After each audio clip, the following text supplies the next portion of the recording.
La matinale d'Europe 1. Nico Saliagas. Il est 8h12, coup d'œil à l'actualité internationale avec Vincent Hervouet. Évidemment, ça fait la une de l'actualité internationale. L'arrestation de Julian Assange, le créateur de Wikileaks qui a dormi cette nuit en prison à Londres. Les États-Unis réclament tout simplement son extradition. Alors c'est la fin d'une cavale immobile puisque Julian Assange a passé 7 ans reclus à l'ambassade d'Équateur, la police à la porte, dans 10 mètres carrés, la taille d'une cellule. Les services l'avaient à l'œil, des vidéos circulent enregistrées à son insu. Un poisson rouge dans son bocal, le comble pour un pirate qui voulait imposer la transparence aux États. En 2012, Julian Assange s'est réfugié à l'ambassade comme un hôte de marque, invité du président équatorien Rafael Correa.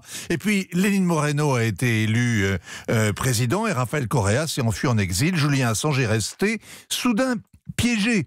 Il est devenu Tanguy, l'hôte indésirable squatteur. Il y a 6 mois, un règlement lui a été imposé, imposant les visites et les communications, les limitant. Et peu à peu, il a été traité comme le prisonnier de la Tour de Londres. Hier, le président Moreno lui a reproché de n'avoir pas respecté le règlement. Julian Assange s'est donc vu retirer la nationalité équatorienne et privé d'asile. Il a été déchu, fichu dehors, arrêté, jugé, condamné, le tout en une demi-journée. On pense ce qu'on veut d'Assange, que c'est un salaud davantage qu'un héros, comme la plupart des hackers.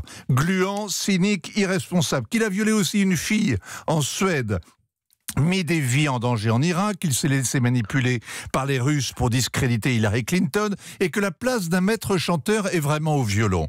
Peut-être, mais la police dans une ambassade, c'est choquant. Le prévenu traité comme un droit commun, scandaleux. Le juge implacable parce qu'il a fui son contrôle judiciaire alors que la plainte pour viol qui justifiait ce contrôle a été abandonnée. Eh bien c'est absurde. La plainte pour corruption que dégaine illico Washington, c'est Kafka. Avec son clavier d'ordinateur, Julian Assange a tout fait pour démontrer que les États sont des monstres froids. Sa journée hier permet de le vérifier. Et la semaine dernière, l'Équateur démentait son expulsion prochaine.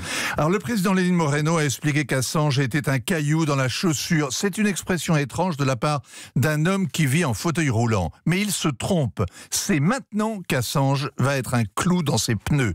Lenín Moreno vient d'obtenir un prêt de 10 milliards du FMI. On y verra les 12 deniers de Judas. Il enrage contre Wikileaks, qu'il accuse d'avoir un compte caché au Panama.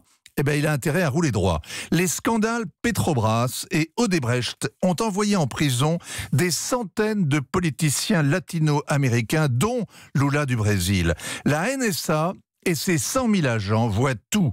C'est une arme fatale. Les États-Unis ont repris en main l'Amérique latine et ils veulent être les seuls à jouer les justiciers dans l'arrière-cour.